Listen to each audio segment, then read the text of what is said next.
Welcome back to my channel. आज है 24 अक्टूबर और आज हम लोग पढ़ेंगे 24 अक्टूबर के सभी इंपॉर्टेंट करंट अफेयर्स के क्वेश्चंस को और सभी क्वेश्चंस को हम लोग एमसीक्यूज रूप में देखेंगे, साथ ही सभी को डिटेल में भी डिस्कस करेंगे। तो चलिए स्टार्ट करते हैं आज का सेशन। तो आज का पहला सवाल है, विश्व पोलियो दिवस कब मनाया जाता है? तो विश्व पोलियो दिवस हर साल 24 अक्टूबर को मनाया जाता है और इस दिवस की शुरुआत की गई थी रोटरी इंटरनेशनल के द्वारा। अब यह है क्या, इसे हम आगे समझेंगे। तो दरअसल पहली सफल वैक्सीन विकसित करने वाले जोनास साल के जन्म दिवस के मौके पर यह दिवस मनाया जाता है और साल 1988 में ग्लोबल पोलियो इरेडिक्शन इनिशिएटिव की शुरुआत की गई थी, जिसके बाद वैश्विक स्तर पे पोलियो में 99% की कमी देखी गई। इस दिवस का मुख्य उद्देश्य है पोलियो उन्मूलन के लिए जागरूकता बढ़ाना वैश्विक स्तर पे, साथ ही टीकाकरण के महत्व को समझाना और ऐसे देशों को समर्थन देना जहां पे कि पोलियो अभी भी यानी कि वर्तमान में भी मौजूद है। साल 2025 के लिए इस दिवस की थीम है पोलियो समाप्त करें, हर बच्चे तक हर टीका हर स्थान। अब रोटरी इंटरनेशनल क्या है, इसे हम थोड़े शब्दों में जानेंगे।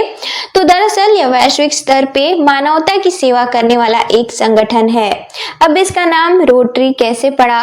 तो दरअसल इसकी बैठक बारी बारी से यानी कि रोटेशन के तहत इससे जुड़े सदस्य देशों के ऑफिस में आयोजित की जाती थी।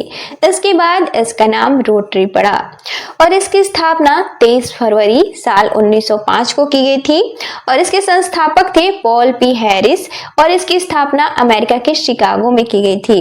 इसका मुख्यालय है एवेंस्टन, अमेरिका में। अब भारत और पोलियो की बात करें तो दरअसल साल 1995 में भारत में पल्स पोलियो अभियान की शुरुआत की गई और इसका नारा था 2 बूंद जिंदगी की। इसके बाद साल 2014 में विश्व स्वास्थ्य संगठन द्वारा भारत को पोलियो मुक्त देश भी घोषित कर दिया गया।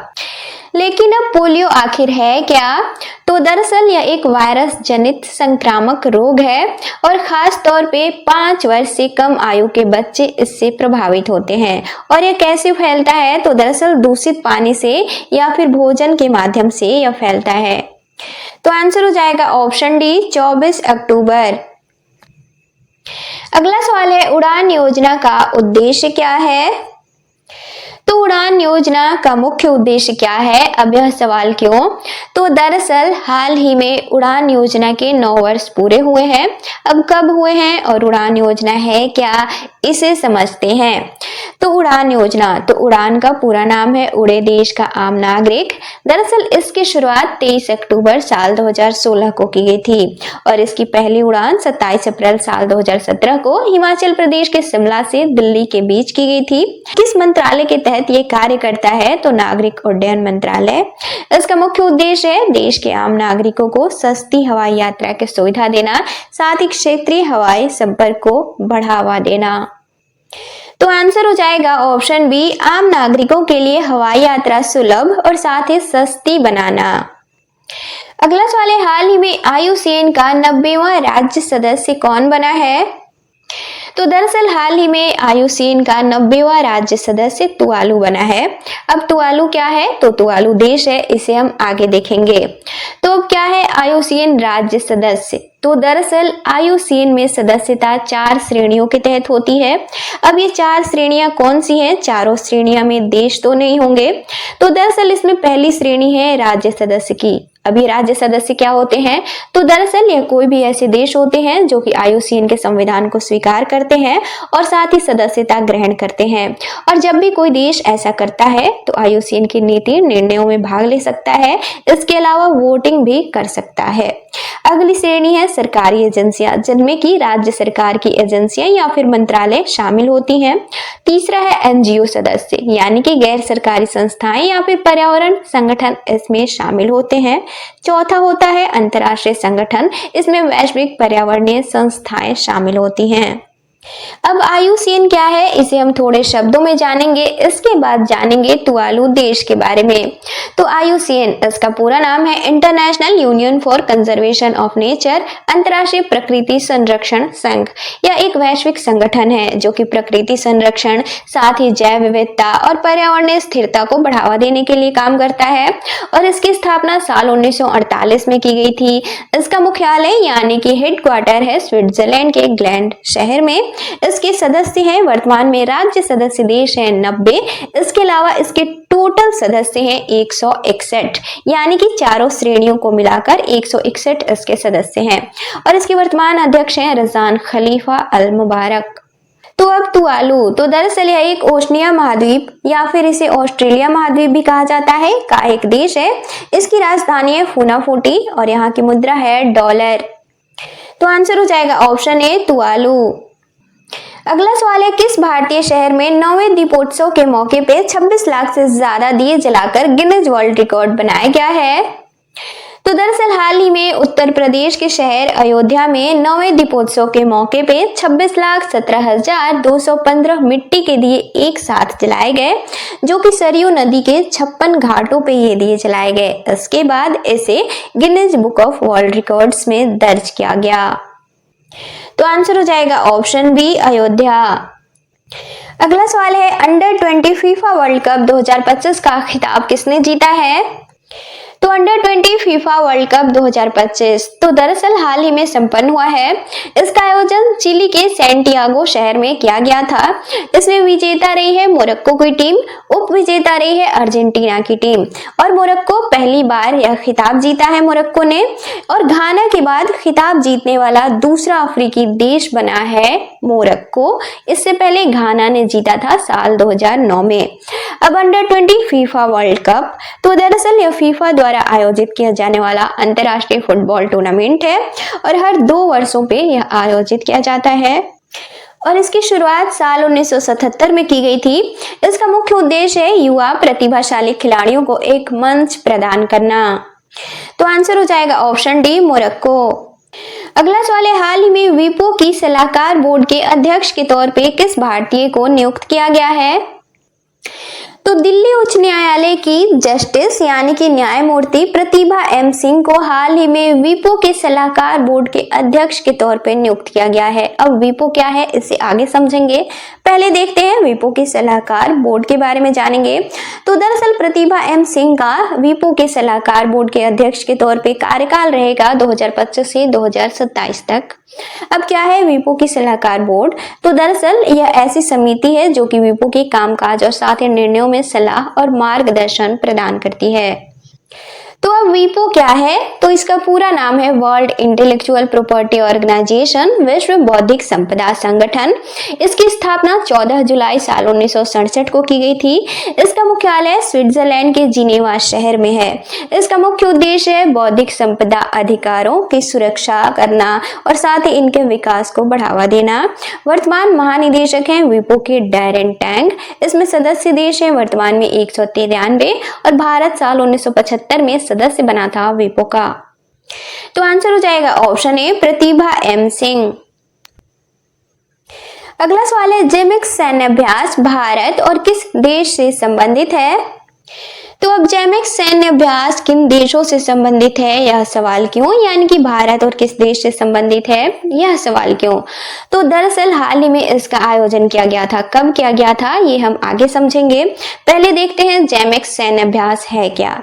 तो दरअसल यह भारत और जापान के बीच आयोजित होने वाला एक द्विपक्षीय नौसैनिक अभ्यास है और इसकी शुरुआत की गई थी साल 2014 में। इसका मुख्य उद्देश्य है हिंद प्रशांत क्षेत्र में दोनों देशों के बीच समुद्री सहयोग, साथ ही अंतर संचालनीयता और सामरिक समन्वय को बढ़ावा देना। अब जेमेक्स सैन्य अभ्यास 2025 तो दरअसल इसका आयोजन किया गया था 16 से 18 अक्टूबर तक। इसमें भारत का प्रतिनिधित्व किया है INS सह्याद्री ने और जापान का प्रतिनिधित्व किसने किया है? तो JS असाही ने, यानी कि जहाजों ने भारतीय नौसेना का जहाज INS सह्याद्री और जापानी नौसेना का जहाज असाही इसमें शामिल हो रहे थे। तो आंसर हो जाएगा ऑप्शन डी जापान। अगला सवाल है, अंतर्राष्ट्रीय हिम तेंदुआ दिवस कब मनाया जाता है? तो हर साल हिम तेंदुआ दिवस 23 अक्टूबर को मनाया जाता है। अब क्यों? तो दरअसल 23 अक्टूबर साल 2013 को किर्गिस्तान के बिश्केक घोषणा के मौके पे, यानी कि जिसमें कि दुनिया के 12 ऐसे देश शामिल हुए थे जहां पे कि हिम तेंदुआ पाए जाते हैं। इनमें प्रमुख हैं भारत, नेपाल, रसिया, पाकिस्तान, मंगोलिया आदि इनमें शामिल हैं। यहाँ पे संरक्षण और पर्यावास के लिए वैश्विक स्तर पर कार्यक्रम की सहमति बनी थी। इस दिन को चिन्हित करते हुए यह दिवस मनाया जाता है। इस दिवस का मुख्य उद्देश्य है हिम तेंदुओं की सुरक्षा, साथ ही इनके निवास की रक्षा और इनकी प्रजातियों से जुड़ी समुदाय आधारित संरक्षण को बढ़ावा देना।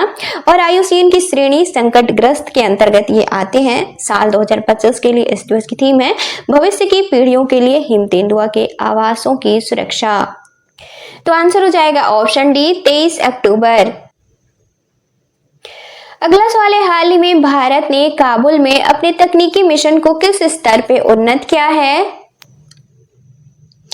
तो दरअसल हाल ही में भारत सरकार द्वारा काबुल यानी कि अफगानिस्तान के काबुल में तकनीकी मिशन को एक पूरे दूतावास के तौर पे उन्नत किया गया है।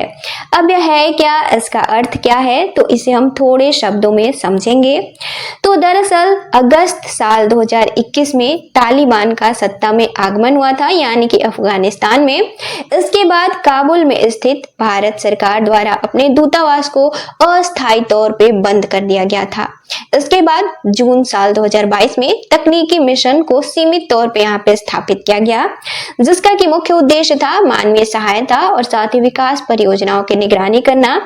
इसके बाद अक्टूबर 2025 हाल ही में विदेश मंत्री अफगानिस्तान के विदेश मंत्री आमिर मुत्ताकी भारत के दौरे पे थे। इस दौरान भारत द्वारा अपने तकनीकी मिशन को पूर्ण रूप से दूतावास के तौर पे उन्नत करने की घोषणा की गई है फिर से। अब इससे फायदे क्या होंगे? तो दरअसल द्विपक्षीय संबंध मजबूत होंगे। इसके अलावा सामूहिक विकास और सहयोग बढ़ाने के अवसर मिलेंगे। साथ ही अफगानिस्तान में भारत के विकासात्मक, मानवीय और क्षमता निर्माण जैसे पहलों को भी बढ़ावा मिलेगा। तो आंसर हो जाएगा ऑप्शन सी दूतावास। अगला सवाल है, रोड्रिगो पाज हाल ही में किस देश के राष्ट्रपति नियुक्त किए गए हैं? तो दरअसल हाल ही में रोड्रिगो पाज को बोलीविया के राष्ट्रपति के तौर पे नियुक्त किया गया है। इनकी पार्टी है क्रिश्चियन डेमोक्रेटिक पार्टी यानी कि PDC, और इनका शपथ ग्रहण कब होगा? तो 8 नवंबर 2025 को। अब बोलीविया तो यह दरअसल यह दक्षिण अमेरिकी देश है। इसकी राजधानी है लापाज, यहाँ की मुद्रा है बोलीवियानो। तो आंसर हो जाएगा ऑप्शन बी बोलीविया। अब कल के क्वेश्चंस का रिवीजन करेंगे। तो कल का पहला सवाल था पुलिस स्मृति दिवस कब मनाया जाता है? तो इसका राइट आंसर था ऑप्शन डी 21 अक्टूबर। अगला सवाल था हाल ही में UIDAI द्वारा किसके लिए मैस्कॉट डिजाइन प्रतियोगिता शुरू की गई है? तो इसका राइट आंसर था ऑप्शन बी आधार। अगला सवाल था हाल ही में इच्छा मृत्यु को वैध घोषित करने वाला देश कौन सा है? तो इसका राइट आंसर था ऑप्शन सी उरुग्वे। अगला सवाल था हाल ही में सुल्तान जोहर कप 2025 का खिताब किसने जीता है? तो इसका राइट आंसर था ऑप्शन बी ऑस्ट्रेलिया। अगला सवाल था हाल ही में यूरोपीय संघ द्वारा भारत के साथ किस क्षेत्र में भागीदारी बढ़ाने की रणनीति घोषित की गई है? तो इसका राइट आंसर था ऑप्शन सी राजनीतिक, आर्थिक और साथ ही सुरक्षा। अगला सवाल था विश्व जूनियर बैडमिंटन चैंपियनशिप 2025 में भारत की तन्वी शर्मा ने कौन सा पदक जीता है? तो इसका राइट आंसर था ऑप्शन बी रजत पदक। अगला सवाल था हाल ही में PGTI के अध्यक्ष कौन नियुक्त किए गए हैं? तो इसका राइट आंसर था ऑप्शन बी कपिल देव। अगला सवाल था हाल ही में किस राज्य सरकार द्वारा साल 2025 को शहरी विकास वर्ष के तौर पे घोषित किया गया है? तो इसका राइट आंसर था ऑप्शन ए गुजरात। अगला सवाल था हाल ही में जापान की पहली महिला प्रधानमंत्री कौन बनी है? तो इसका राइट आंसर था ऑप्शन ए साने तकाइची। और लास्ट क्वेश्चन था पटना हाईकोर्ट के कार्यकारी मुख्य न्यायाधीश कौन नियुक्त किए गए हैं? था option B justice Sudhir Singh.